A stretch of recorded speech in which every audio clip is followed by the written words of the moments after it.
Good morning student. आगे topic पढ़ने से पहले हमने कल क्या पढ़ा वो देख लेते हैं एक बार पीछे। कल हमने एक तो पढ़ा प्रोटीन कुपोषण और खनिज कुपोषण, 2 पॉइंट पढ़े हैं। जिसमें प्रोटीन कुपोषण में हमने पढ़ा था कि यदि भोजन में प्रोटीन की कमी हो तो होने वाला रोग प्रोटीन कुपोषण होता है।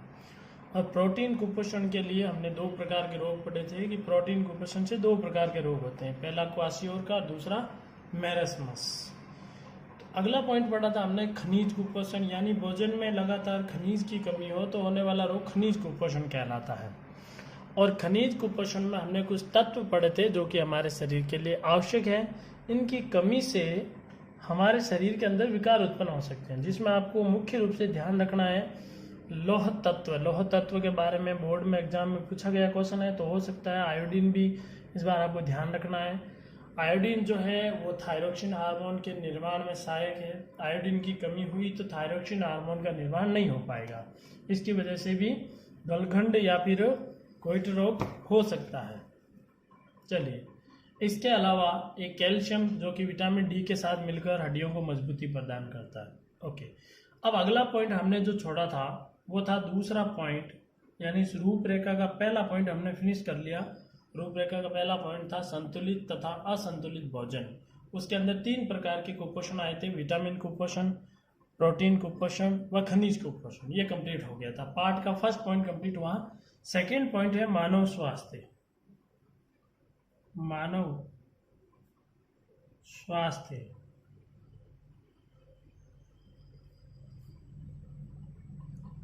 अब हम समझ गए होंगे कि भोजन में ऐसे बहुत सारे अवयव या ऐसे बहुत सारे पदार्थ होते हैं जिनकी कमी से हमारे शरीर में किसी न किसी प्रकार का विकार उत्पन्न होता ही है।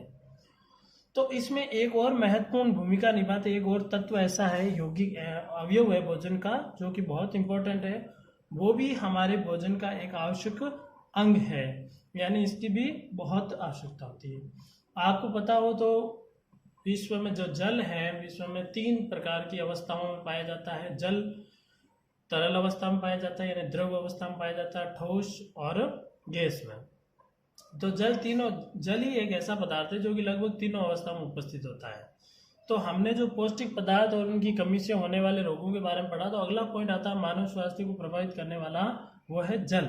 तो हम पढ़ेंगे, पहले थोड़ा इसके बारे में बता देता हूँ आपको। जल यानी इसका रासायनिक सूत्र जो होता है वो होता है H2O, यानी कि जल जो है 2 हाइड्रोजन और 1 ऑक्सीजन से मिलकर बना होता है।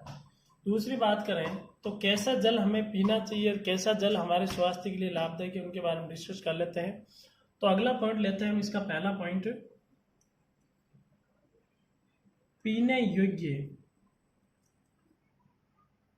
योग्य जल के गुण, यानी कि जो जल हम उपयोग कर रहे हैं उस जल के क्या गुण होने चाहिए जिसको जल को हम पी सकते हैं।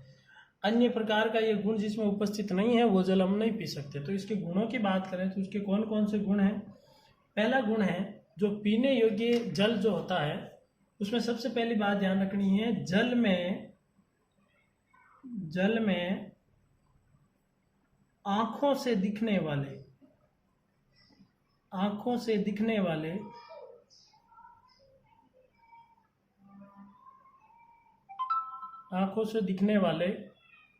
कण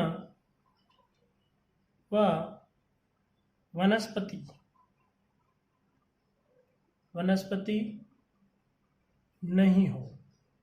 अर्थात जिस जल का हम उपयोग कर रहे हैं पीने के लिए, उस जल के अंदर एक तो दिखने वाले कण नहीं होने चाहिए, दूसरा उसके अंदर किसी भी प्रकार की कोई वनस्पति नहीं होनी चाहिए। उसी जल का हम उपयोग कर सकते हैं। अन्य प्रकार का जल जो भी होगा जिसमें ये गुण होंगे, कहने का मतलब ये गुण नहीं होंगे, आंखों से दिखने वाले कण भी हैं, वनस्पति दिख रही है, इसका मतलब वो हमारे शरीर को किसी भी प्रकार रोगग्रस्त कर सकता है। दूसरा पॉइंट हम ध्यान रखेंगे, जल की पीएच बराबर 7 होनी चाहिए। यानी जो जल है जिसका हम उपयोग कर रहे हैं, पीने योग्य जल वही होगा जिसकी पीएच भी कितनी होगी, संतुलित होगी, अर्थात पीएच 7 होगी। पीएच का जो हम पीएच के बारे में अच्छे से पूरा पढ़ेंगे, 5वें अध्याय में पढ़ेंगे हम इसके बारे में क्या होती है पीएच। ये अम्ल क्षारीयता को मापने का होता है और पीएच बराबर 4 पर जो है पदार्थ वो ना तो अम्लीय होता है ना ही क्षारीय होता है, अर्थात उदासीन होता है। तो जल जो है पीने योग्य वो उदासीन होना चाहिए। तीसरे पॉइंट की बात करें तो जल में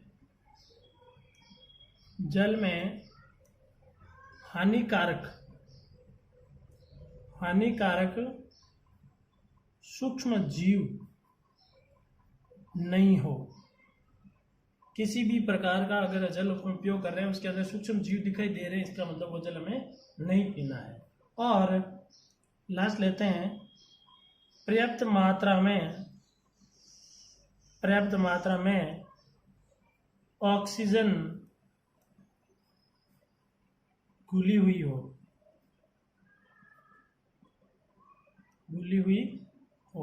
यानी उस जल के अंदर पर्याप्त मात्रा में ऑक्सीजन भी घुली हुई होनी चाहिए। इसके अलावा एक और पॉइंट है, वैसे में जल निर्मल, शुद्ध और गंधहीन होना चाहिए, जो कि कोई खास नहीं है। तो ये 4 पॉइंट हो गए जल के बारे में, पीने योग्य जल के गुणों के बारे में। तो पीने योग्य जल कौन सा होगा? जिस जल में आंखों से दिखने वाले कण वनस्पति नहीं हो। ये बोर्ड में पूछा हुआ क्वेश्चन है, ध्यान रखिएगा, बोर्ड में पूछा हुआ क्वेश्चन है। पीने योग्य जल के 2 गुण लिखते हुए दूषित जल के 2 दुष्प्रभाव लिखिए। तो जल में आंखों से दिखने वाले कण वनस्पति नहीं हो, जल की पीएच 7 होनी चाहिए, जल के हानिकारक सूक्ष्म जीव नहीं हो, और पर्याप्त मात्रा में ऑक्सीजन घुली हुई हो। ये तो आ गया पीने योग्य जल। जब ये इस प्रकार हम जल उपयोग करते हैं तो उस जल से हमारे शरीर को क्या लाभ है? यानी मैं कह सकता हूं, पीने योग्य जल से लाभ। अब ऐसे तो पीने योग्य जल से बहुत सारे लाभ होते हैं हमारे शरीर को, लेकिन फिर भी हम मेन लाभ के बारे में बात कर लेते हैं। तो पहला पॉइंट लेते हैं, सही मात्रा में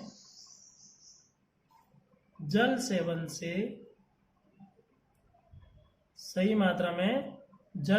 से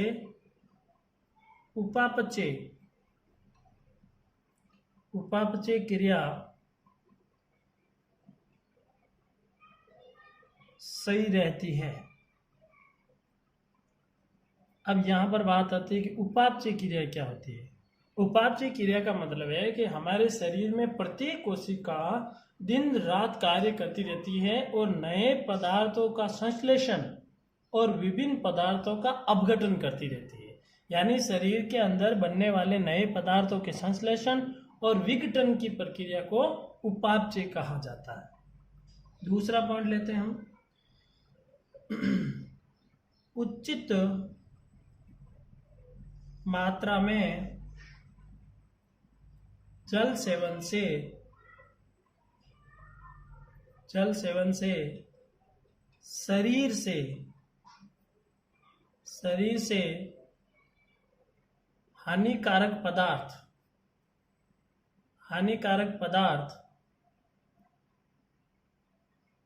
बाहर निकल जाते हैं तथा पथरी का खतरा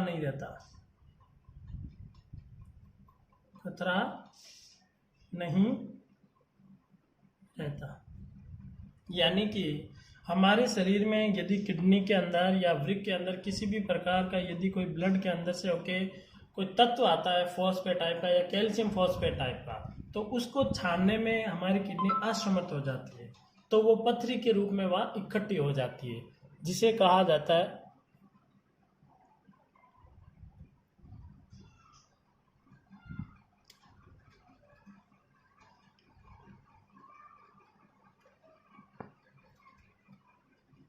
चलिए, उचित मात्रा में जल सेवन से शरीर से हानिकारक पदार्थ बाहर निकल जाते हैं तथा पथरी का खतरा नहीं रहता। यानी कि हमारे शरीर में किसी कारण से अगर पथरी जमा हो जाती है तो पथरी शरीर से बाहर निकल जाती है। चलिए अगला पॉइंट लेते हैं, पर्याप्त मात्रा में जल सेवन से शरीर में ऊर्जा तथा स्फूर्ति बनी रहती है।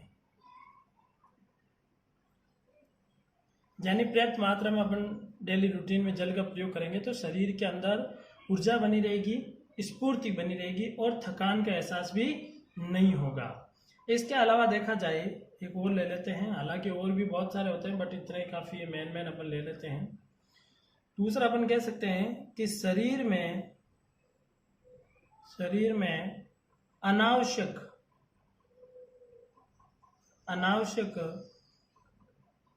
चर्बी जमा नहीं होती,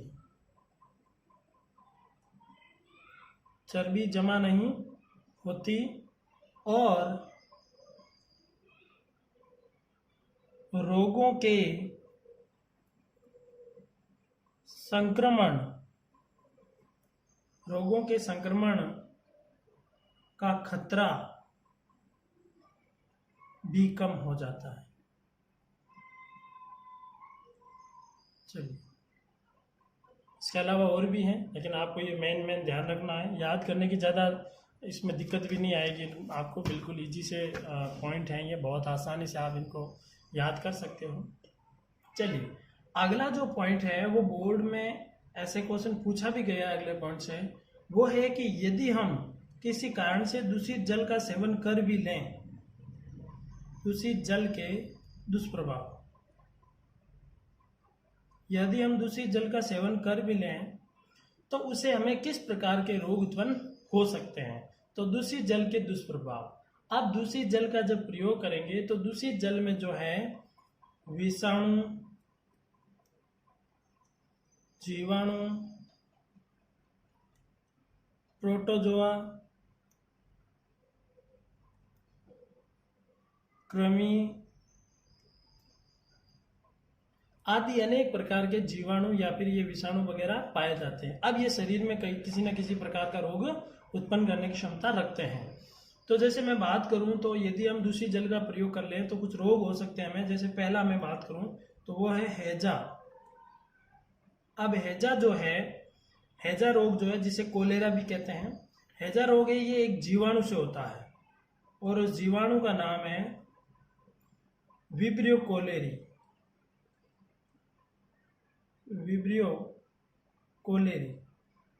हालांकि अपने कोर्स में ये नहीं है इतना कि विब्रियो कोलेरी कौन सा जीवाणु क्या है, अपने कोर्स पे सिर्फ इतना बताया हुआ है कि कौन कौन से रोग उत्पन्न हो सकते हैं। तो हैजा है, टाइफाइड है, पेचिस है, पीलिया है और एक नारू या बाला है। रोगों के नाम ही है, लेकिन फिर भी आप इसके बारे में थोड़ा अच्छे से पढ़ लें। तो हैजा जो है वो जीवाणु है, जीवाणु की वजह से होता है और जीवाणु का नाम है विब्रियो कोलेरी। अब लक्षण और बचाव मैं आपको सिर्फ मौखिक रूप से बता देता हूँ, आपको लिखने की आवश्यकता नहीं है। तो लक्षण की बात करें तो लक्षणों में जैसे व्यक्ति को उल्टियाँ होने लगती है, दस्त लगने लग जाते हैं, शरीर में जल की कमी आ जाती है, बुखार हो जाता है और प्यास लग जाती है। क्योंकि दस्त लगेगी, पानी की कमी होगी तो प्यास तो लगना स्वाभाविक है। बचाव में क्या है कि व्यक्तिगत स्वच्छता रखनी पड़ेगी, अच्छी आदतों को अपनाना पड़ेगा और ऐसी स्थिति में जल को भी उबाल कर पीना चाहिए और ORS घोल का प्रयोग करना चाहिए, ओरल रिहाइड्रेशन सॉल्यूशन। चलिए, अगला अपन लेते हैं टाइफाइड।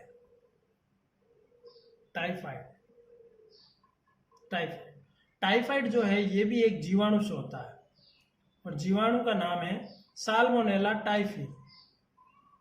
साल्मोनेला टाइफी ये भी एक जीवाणु से होता है टाइफाइड, यानी साल्मोनेला टाइफी। ओके, यहां तक आप स्क्रीनशॉट ले सकते हैं। चलिए आगे देखते हैं सी। अगला जो रोग है सी में देखिए पैचिस। ये भी एक जीवाणु से होता है और जीवाणु का नाम है ई कोलाई।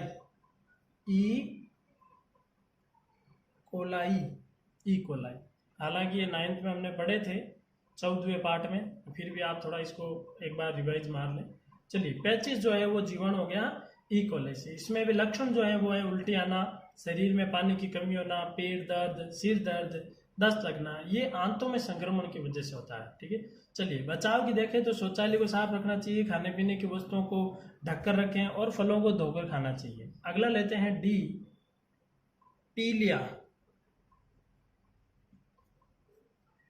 पीलिया जो है ये एक वायरस से रोग होता है, यानी ये वायरस से फैलने वाला रोग है और इसके लिए जो वायरस है वो है हिपेटाइटिस। अब पीलिया को ही हिपेटाइटिस भी कहते हैं, तो हिपेटाइटिस कहो या पीलिया कहो एक ही बात है, क्योंकि इसके वायरस का नाम है हिपेटाइटिस, इसलिए इसका पीलिया। चलिए पीलिया में क्या होता है कि तेज बुखार आ जाता है, वैसे में नॉर्मल है ये, तो आप इनके बारे में लक्षण तो काफी सुने भी होंगे, आंखों और नाखून पीले हो जाते हैं, है ना। मूत्र का जो उत्सर्जन करते हैं तो उसमें पीलापन बहुत ज्यादा हो जाता है अधिक मात्रा में। तो क्या करना चाहिए, इसका यही उपाय है कि उचित मात्रा में जल का सेवन करना चाहिए ज़्यादा से ज़्यादा, ताकि बनने वाले शरीर के अंदर जो लिवर के अंदर बिलिरुबिन नामक पदार्थ बढ़ जाता है उसकी वजह से ये पीलापन आ जाता है। तो उचित मात्रा में ज़्यादा से ज़्यादा पानी पिए, इसके अलावा चिकित्सक से सलाह लेनी चाहिए। चलिए अगला लास्ट आता है ई, जो कि बहुत इंपॉर्टेंट है, ध्यान रखिएगा इसको। नारू या इस रोग को बाला भी कहते हैं, नारू या बाला। ये रोग जो है ये कृमि से होता है और उस कृमि का नाम है ड्रैकनकुलस मेडिनेंसिस।